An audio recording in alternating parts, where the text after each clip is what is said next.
Ladies and gentlemen, welcome to the Sheep Get Sheared podcast, home of people, politics, and popular culture. I'm your host, the one and only Austin Creed. My friends, welcome into the morning show. Take a seat, take a load off. Let's talk some motivation. Let's get you ready for your day, or let's get you a little pick-me-up if you're in the middle of your morning routine or in the middle of your morning desk work. Let's get started, shall we? My friends, I've discussed this concept at length throughout the multiple morning shows that we've done on this show.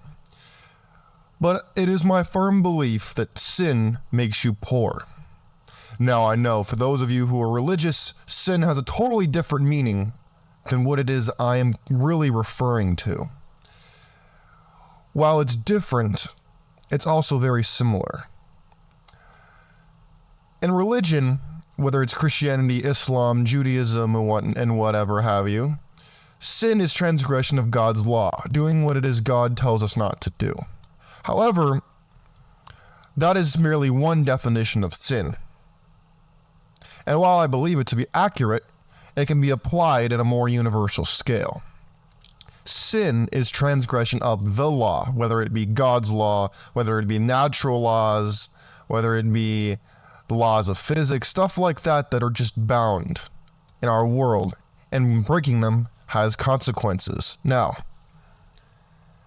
you may not fall off a building, or you might not get struck by lightning if you attempt to if you transgress the laws that we're talking about today, but you will be working backwards. You will be working more against yourself and trying to swim upstream than you will be swimming with the stream that might help you flow all the way and guide you down the river of life. Now, when I talk about this idea of sin making you poor, what I mean is this.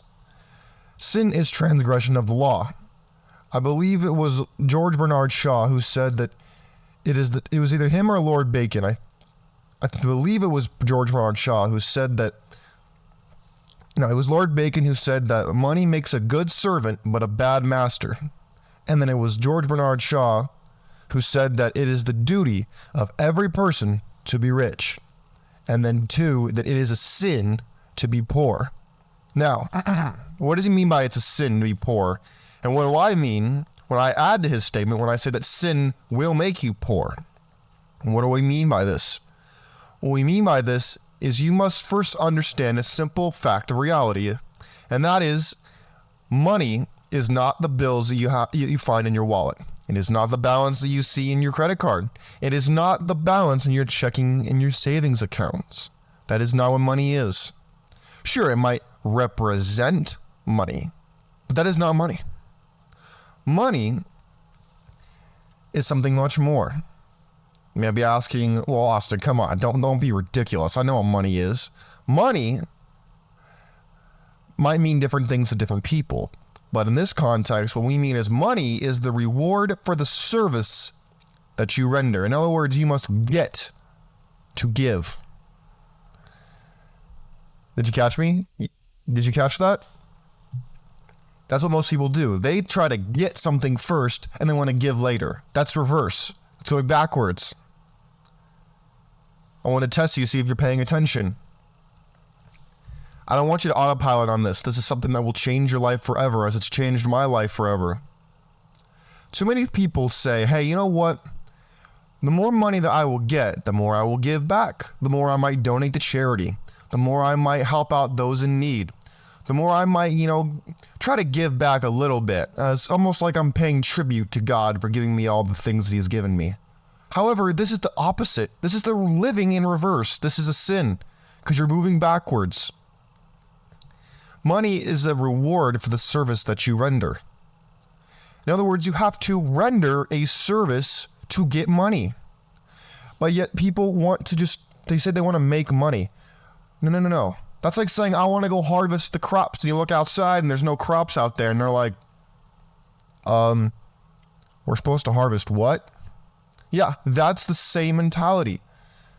Stop focusing on how much money you can get. Focus on what you can give to get the money that you want. let's take a step back for a second. I realize this might be a little confusing. And I don't say that to talk down to you. I just say that this is how it made sense to me. But I have the best stethoscope in the business, so I can tell that some of you aren't getting it, and that's okay. Let's take a step back.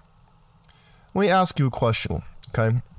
How much money do you want? Do you want to be a millionaire? Do you want to be a billionaire? Do you want to make just enough to be comfortable? What is it that you actually want? Okay? Once you accept, hey, this is what I want, well, then we have to just say, all right, let's say you want $1 billion. What service, whether it be a product or a service, can you render that would be worth $1 billion? And it can be more than one. But let's start with one first. Let's start with a single option first. What is it that you'd be willing to give for that? There's no such thing as getting without giving. You must give something to get something else. There's no such thing as free. So what are you willing to give for what it is that you want to receive? But it also has to be something of equal value. You see how it gets a little more complicated? But unfortunately, people either want to play the lottery, they want to hope to get lucky, they want to try to scam or fraud or do anything like that. That is a sin. That is transgression of the law of sowing and reaping.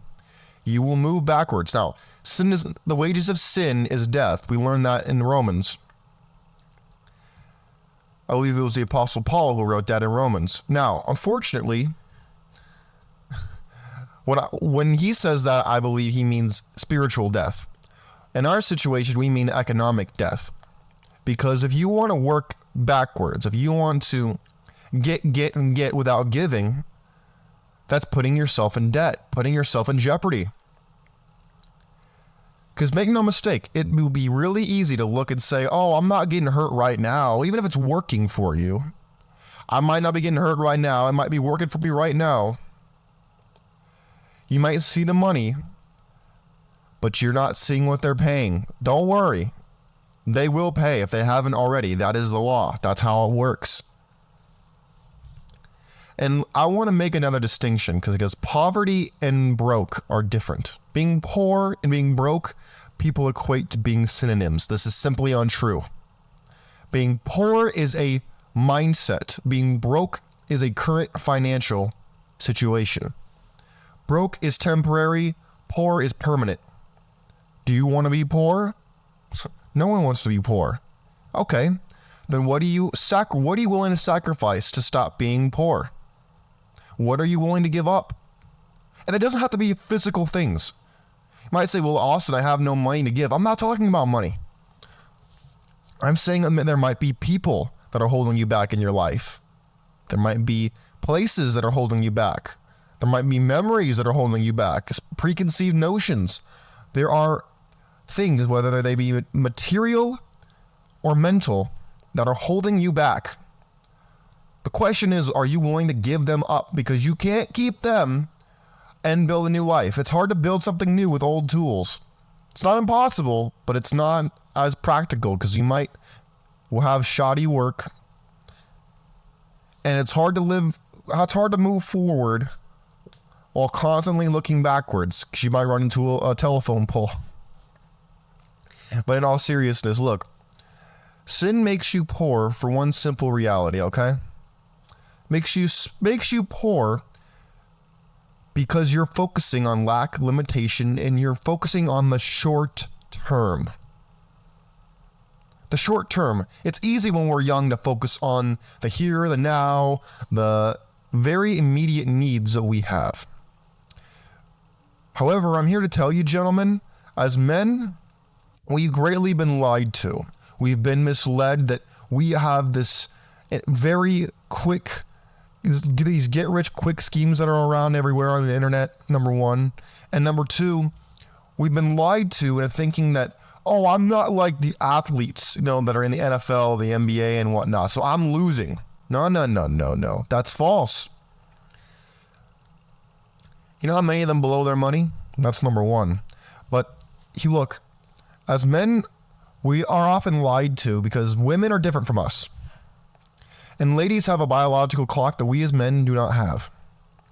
So they're trying to cash in when they're young and get everything they want when they're young. Gentlemen, you want to know the fastest way to being successful? Not making bad choices. Staying on the straight and narrow, not getting married when you're young, at least not to someone that's not going to be on your program and benefit you. You need to stay on the straight and narrow and make good, long-term focused choices. And then by the time you're 40, 50, that might seem really, really old, a long time from now, it's not. That's where the most millionaires come out, is 40, 50, and 60. Not 20, not 30. It's tough, I know. You don't like being patient. I don't like being patient. Guess what? Being impatient is a broke person trait. We need to focus on the long term. We need to build wealth, not just try to rapidly build it. Rome was not built in a day, but a brick was being laid every second of every day. And your life must work in the same way. You must always be adding to your life, but realize that you might not be able to step back and look at everything that you've built for quite some time. That's okay. Again, we're focusing on the long term, not the short term, because the short term, well, focusing too much on the short term will turn you into a scarcity mindset. It'll pigeonhole you into a scarcity mindset instead of having an abundance mindset. And when you focus on your scarcity, you're more likely to try to make a drastic choice that might lead you into sinning, which will make you work backwards. And then you'll have to play damage control on top of trying to be a diligent worker to build your future. You're going to work backwards. Let's not work backwards. Let's work consistently. My friends, I don't want you to make choices that could have been avoided. To sin in a way that it will make you regret it for the rest of your life, or for at least the next period of your life. Let's make wise choices out here today. Let's not get too far afield, but let's also not get pigeonholed into one thing. Don't let your emotions dictate your response. Take a step back, say, hey, I can't deal with this right now. I got to take a step back. I'm liable to make a mistake. Take control of your life.